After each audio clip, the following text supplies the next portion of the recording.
Fala galera, estamos aqui de volta para falar hoje sobre teorias da conspiração e elas não são novas na história, elas não surgem agora apenas na pandemia de 2020 para cá, elas já temos relatos delas há muito tempo, as pessoas sempre tiveram uma propensão a acreditar nessas coisas, elas surgem, discos voadores, infiltração de Illuminatis, coisas que estão por trás de instituições poderosas, de igrejas e tal, enfim, são narrativas dignas de um roteiro de Hollywood, né? Essa galera tem uma criatividade assim que eu acho tremenda, porque há um tempo atrás, sem a internet, né, você via um ou outro comentando essas coisas, a gente até ficava meio assustado. E depois com a internet essas coisas se propagaram em uma velocidade, se espalham a milhões de pessoas, criando ali bolhas de desinformação. Geralmente os teóricos da conspiração, eles têm muitos seguidores, tem canais no YouTube, eles vendem livros e tal, é todo aquele mistério e tudo por trás, e aí eles vão analisar filmes, séries, tudo, e olha, tem mensagens escondidas ali mostrando uma nova ordem mundial que está por vir, enfim, faz aquela salada, mistura coisas que vêm da história, mistura coisas reais, pega coisas religiosas, por exemplo, geralmente se utiliza os textos bíblicos de forma distorcida. A Bíblia tem ali várias profecias, porém elas têm sido utilizadas da maneira equivocada nesses vídeos por essas pessoas. Percebe-se que se eles conhecem algo de exegese ou hermenêutica, que são ferramentas que os teólogos usam para estudar a Bíblia, extrair o que o texto está dizendo, analisando a gramática, a história, para poder trazer aquilo de maneira precisa e correta, nesses vídeos aí a gente observa que não tem nenhuma preocupação com isso, simplesmente eles pegam ali versículos aleatórios, profecias algumas que até já se cumpriram, sem levar em conta a linguagem, a época e tudo mais, e jogam para as pessoas. Isso acaba também fisgando muita gente de igreja, muitas pessoas religiosas, que por ter ali aquele verniz cristão ou bíblico, se torna um pouco mais convincente para as pessoas mais ingênuas que estão nas igrejas. E isso é muito perigoso. Então, as teorias da conspiração, por exemplo, na época da gripe espanhola, em 1918, surge ali a notícia de que o vírus era espalhado através das ondas de rádio. Você já tinha essas questões, agora no nosso período elas se tornam um problema porque elas começam a ser divulgadas e começa a afetar de uma forma mais prática a vida das pessoas. Então, por exemplo, saem as notícias que as vacinas tinham chips, que as vacinas poderiam matar pessoas, e aí saem vídeos, saem relatos, e as pessoas ficam assustadas. Tem até igrejas onde vários membros não querem se vacinar, ou vários líderes religiosos e políticos que propagam isso. No nosso país isso afeta desde o presidente, deputados e demais, né, e outros líderes e ministros propagando teorias da conspiração, ou tomando aquilo como verdade e levando a público, e muitos falam até de uma maneira muito séria. Eu percebo também e se nota que as teorias da conspiração, elas não são uma coisa mais característica só da direita, e agora trazendo um pouco para essa questão da polarização política, que até nisso a gente vê a influência nociva dessa polarização, desse clima que a gente vive no país, politicamente falando. Mas não é só a direita que propaga essas coisas, muitas vezes, né? Como se rotula, a esquerda também. E nesse jogo todo aí de ideias, além das teorias da conspiração, aí você tem as fake news, que são as notícias falsas, que também são propagadas, e geralmente quando políticos utilizam, eles utilizam com o objetivo de mover a opinião pública, de fazer as pessoas ou seus seguidores acreditarem naquilo e alimentarem mais ainda os desafetos com aqueles do outro partido, ou que gostem do outro candidato. Isso é muito, muito forte, tem sido muito forte no nosso tempo, dá muito trabalho de combater teorias da conspiração, que as pessoas acreditam, assim, algumas quase que cegamente nisso. Então você vai ter aí a galera que nega as mudanças climáticas, a galera que é anti-vacina, inclusive isso já se torna um problema muito sério, porque afeta a vida das pessoas, coloca a vida das pessoas em risco, não só de quem acredita, mas também daqueles que estão ao redor. Nós temos visto aí no jornal também pessoas, por exemplo, na Inglaterra e em outros países, querem destruir as antenas do sinal 5G, porque, segundo elas, esse sinal vai ser utilizado para dominar pessoas e espalhar coisas. Enfim, são as coisas mais absurdas possíveis e as pessoas acreditam, e com a internet elas ganham velocidade e elas se difundem bastante. Então, a gente observa os grupos de WhatsApp, as igrejas afetadas, infelizmente, as igrejas ultimamente. Há dados lá dos Estados Unidos, por exemplo, mas eu percebo que no Brasil não é tão diferente assim o cenário. Líderes, pastores de púlpito propagando teorias da conspiração, alertando a igreja com base nessas coisas que não tem nenhuma fundamentação científica por trás e traz prejuízos enormes, né, para a vida de todo mundo. Então as pessoas elas começam a relaxar com as recomendações sanitárias, elas vão ignorando, porque elas vão acreditando nessas teorias e elas vão, sei lá, máscara, já são tanta coisa sobre o uso de máscaras, álcool em gel, é uma espécie de domínio, um experimento social, enfim, tem de tudo nessa época. Se não bastasse o próprio tempo conturbado que a gente já vive, no meio da pandemia, com pessoas morrendo, sistemas de saúde entrando em colapso, você ainda tem essa enxurrada de teorias que ficam mais fortes em épocas como a da pandemia.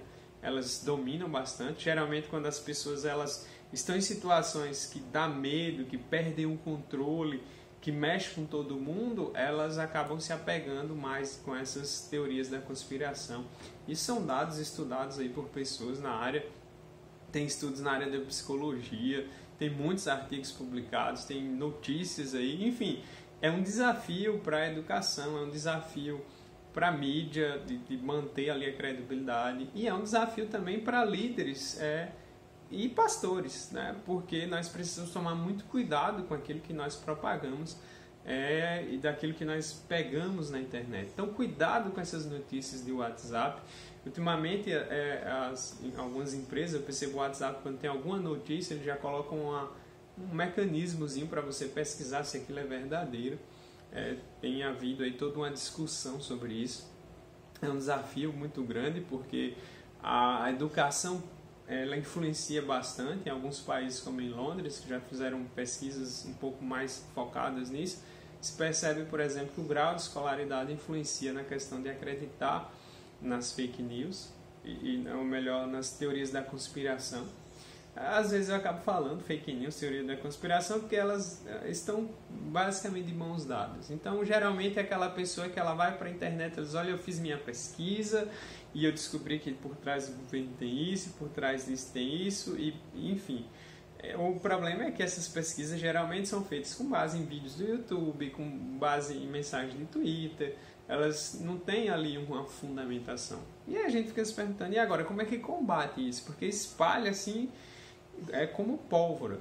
E como combater isso? Primeira coisa é desenvolver um senso crítico, né? No sentido de estudar, de pesquisar em fontes mais confiáveis.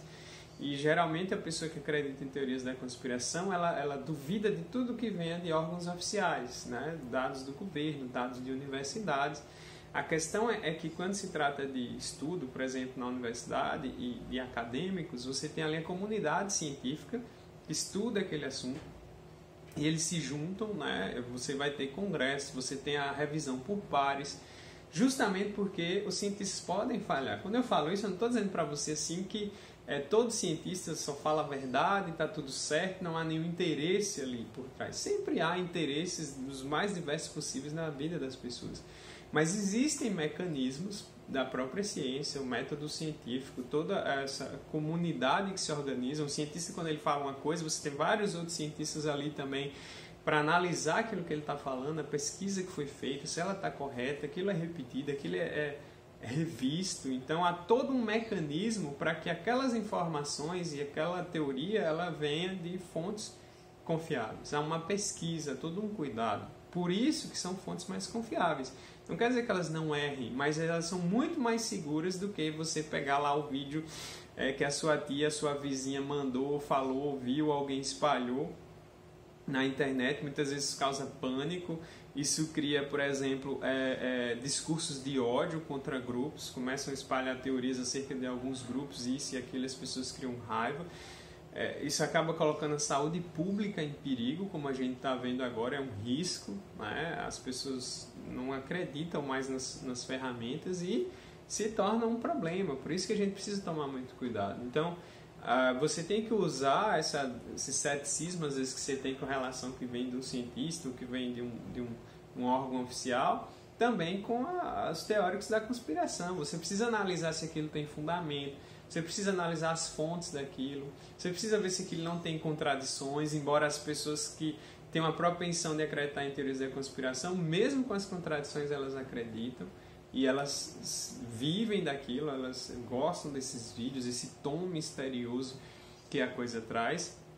E no contexto de igreja é muito mais sério, porque assim, como cristãos, e você que está aí me vendo que seja cristão e que creia na Bíblia como regra de fé, se você lembrar, a Bíblia é muito clara com relação à mentira, né? Com relação a espalhar notícias que não são verdadeiras e outras coisas mais.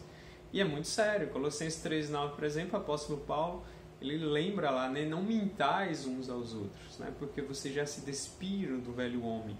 Então a mentira é uma coisa maligna, é uma coisa que vem de Satanás, e ela pode se camuflar em várias vertentes, né? Desde fraudar contas, provas e espalhar notícias ou acreditar em coisas que não têm nenhuma fundamentação. Então, quando eu espalho notícias sobre saúde pública que não sejam verdadeiras e que venham dessas fontes duvidosas e coloco outras vidas em risco, que às vezes pessoas vão acreditar naquilo que eu estou espalhando sem analisar a fonte, eu posso causar muitos problemas. Isso pode custar a vida das pessoas. Então, é um grande desafio mesmo. Mas o meu alerta especial fica com aquelas pessoas que são crentes. Cuidado com aquilo que você lê, cuidado com aquilo que você compartilha, cuidado com as fontes que você analisa. Uma tendência muito forte na nossa época é as pessoas buscarem apenas fontes que lhes agradam, e aí você vai ter ali aquela pessoa que ela só assiste notícia da maneira que ela crê, tipo do seu candidato favorito, da sua visão. Ela nunca analisa um debate entre pessoas com pensamentos opostos, ela só assiste jornais, noticiários que sigam a sua linha política, a sua ideologia, e essas pessoas elas ficam presas nessa bolha onde todo mundo concorda com a mesma coisa, e ela não pensa, não vê se aquilo está correto, se aquilo está bom, enfim, traz problemas. Então nós precisamos estar atentos a isso, porque isso é muito forte. Isso atingiu a todos e as igrejas. Infelizmente, as igrejas têm sido muito vulneráveis a isso. E eu percebo que isso está ligado à ignorância bíblica, porque quando você não conhece a palavra direito, você acaba se deixando levar por qualquer pessoa que use partes da Bíblia para, vamos dizer, encaixar em situações de crise como que a gente vive. Tem um pecado do nosso próprio coração, que nos faz com facilidade também a se deixar levar pela mentira ou acreditar em qualquer coisa.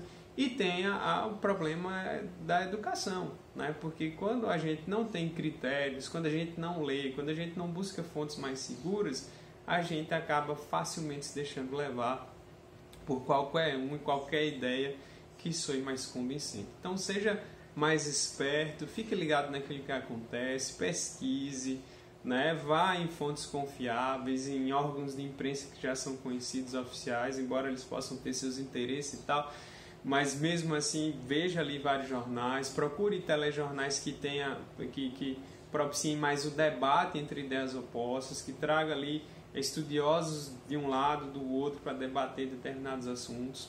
Prefira esse tipo de jornal do que aqueles que estão a serviço só do governo ou dos que são anti-governo. Não, procure sempre aqueles que estão interessados em promover mais o debate, né? E buscar as fontes seguras. Procure também sites que ajudam você a checar se a fonte é verdadeira. Eu vou colocar um link aí depois, links importantes para você fazer algumas leituras, se quiser se aprofundar mais no assunto, ler a respeito, conhecer esses sites, para que você não venha toda notícia que chega no seu WhatsApp ou no Facebook você já compartilha, achando que está fazendo bem, quando na verdade você está se prejudicando e prejudicando a vida de outras pessoas. Então fique ligado, não compartilhe notícia falsa, pesquise tudo, né? Cuidado com as teorias da conspiração, 99%, 9% delas são né? Não tem nenhuma fundamentação ali. Então, cuidado com essas ideias todas aí. Confie, seguir mais pela palavra e utilize mais a mente para coisas produtivas e coisas mais úteis, né? Então,